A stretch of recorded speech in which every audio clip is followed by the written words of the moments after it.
Samajwadi party केंद्रीय चुनाव कार्यालय पर प्रधान संघ के जिला अध्यक्ष राम यादव, पूर्व प्रमुख बिलियागंज चंद्रभान यादव, जिला पंचायत सदस्य अनिल जायसवाल, पूर्व बीडीसी अनिल यादव, प्रधान कस्बा के अर्जुन कुमार, प्रधान विजय पार के जैनेन्द्र कुमार, बीडीसी विजय पार चंद्रभान पटेल, सभासद मदरा पार भीमा यादव, सभासद परानपुर राम मिलन यादव, प्रधान फरीदपुर विजय यादव, बीडीसी श्यामलाल गौर, प्रधान पारा शुक्लेश कुमार, पूर्व प्रधान Anoop Maurya, BDC Angad Prajapati, BDC Barainpur Ramroop Saroj, BDC Gauspur Jang Bahadur, प्रधान रसूलपुर श्रवण कनौजिया समेत अपने सैकड़ों समर्थकों के साथ सपा प्रत्याशी धर्मेंद्र यादव और जिले के सपा नेताओं के समक्ष समाजवादी पार्टी की सदस्यता ग्रहण की। धर्मेंद्र यादव ने सभी का पार्टी में स्वागत करते हुए कहा कि आप सबके आने से पार्टी को मजबूती मिलेगी तथा आप सबके विश्वास पर खरा उतरने का प्रयास करूंगा। आदरणीय देवनाथ यादव जी, मुझे खुशी है आजमगढ़ जनपद के प्रधान संघ के अध्यक्ष हमारे भाई श्री राम यादव जी अपने सैकड़ों साथियों के साथ, जिसमें मेंबर हैं, जिला पंचायत के प्रमुख हैं, पूर्व प्रमुख हैं, कई प्रधान, पूर्व प्रधान, बीडीसी, बहुत सारे सैकड़ों साथियों के साथ आज उन्होंने न केवल समर्थन दिया बल्कि समाजवादी पार्टी की सदस्यता भी ग्रहण की है। तो मैं पार्टी के अपने सभी सम्मानित पदाधिकारियों की ओर से, साथी श्री राम जी और उनके साथी जितने भी आए हैं, सभी का मैं समाजवादी पार्टी में स्वागत करता हूँ, अभिनंदन करता हूँ। और मुझे खुशी है कि चुनाव के और संघर्ष की इस बेला में आदरणीय अखिलेश यादव जी की नीतियों से प्रभावित होकर, समाजवादियों के कामों से प्रभावित होकर आज हमारे साथियों ने जो पार्टी ज्वाइन की उसके लिए मैं धन्यवाद देता हूँ। और इस सभी साथियों के आने से मैं समझता हूँ पूरे लोकसभा ही नहीं बल्कि बगल की लोकसभा आजमगढ़ तक, वो लालगंज तक भी इन साथियों के आने का असर पड़ेगा, क्योंकि इनका संपर्क, इनका संबंध, इनका नेटवर्क पूरे जनपद के अंदर है। चौथे चरण का चुनाव आज हो रहा है सर, इंडिया गठबंधन की संभावनाएं क्या हैं, क्या कहना चाहिए? ऐतिहासिक संभावनाएं हैं और 4 जून का इंतजार करिए, वो परिणाम आने जा रहे हैं जिसकी कल्पना हम में से, आप में से किसी ने नहीं की होगी। इतने शानदार परिणाम इंडिया गठबंधन के पक्ष में आने जा रहे हैं। लगातार 2 महीने के बाद पीएम मोदी की दूसरी रैली आजमगढ़ में लगने जा रही थी, किस तरह से देखते हैं? अब देखिए, प्रधानमंत्री हैं, वो एक पार्टी के लीडर हैं या स्टार प्रचारक हैं, आ सकते हैं, आए। हालांकि उनके आने से कोई बड़ा असर नहीं पड़ने जा रहा, क्योंकि आजमगढ़ के लोगों को पता है उन्होंने कुछ नहीं किया।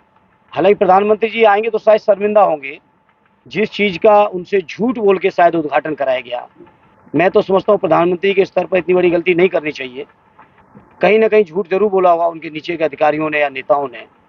एक कमरे का उद्घाटन उनसे कराया था आज से 1.5-2 महीने पहले, और 33 दिन के अंदर वो कमरे में भी आग लग गई। अभी वो कमरा नहीं चल रहा है। सोचो प्रधानमंत्री जी की क्या साख बची है आजमगढ़ के अंदर। से आना चाहते हैं वो अपनी पार्टी के प्रचार में आए, लेकिन आजमगढ़ को दिया क्या, ये सवाल आजमगढ़ के लोगों के दिलों में है। आजमगढ़ के लोग बर्दाश्त नहीं करेंगे कि जो प्रधानमंत्री जी का जो रास्ता जा रहा है संविधान खत्म करने का, उसको आजमगढ़ के लोग स्वीकार नहीं करेंगे।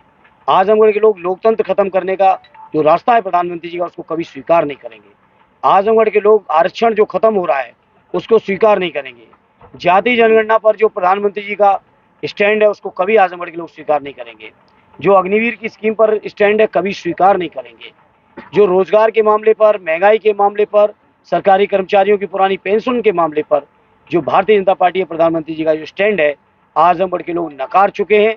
विधानसभा में भी नकारे हैं और लोकसभा में और ज्यादा वोटों से नकारने जा रहे हैं। पिछले चुनाव में सर 1 रैली होती थी, इस बार ये चुनाव में 2 रैली हो रही है। अब इसका जवाब बीजेपी के लोग देंगे, शायद ज्यादा घबरा गए। लेकिन अब कितनी भी रैलियां करें, अब भारतीय जनता पार्टी की स्थिति उसी बॉलर की तरह हो गई है, जिस बॉलर की पिटाई जब होने लगती है, गेंद पिटने लगती है, तो कहीं नो बॉल, कहीं वाइट बॉल, कहीं बाउंसर बॉल, कभी इधर कभी उधर।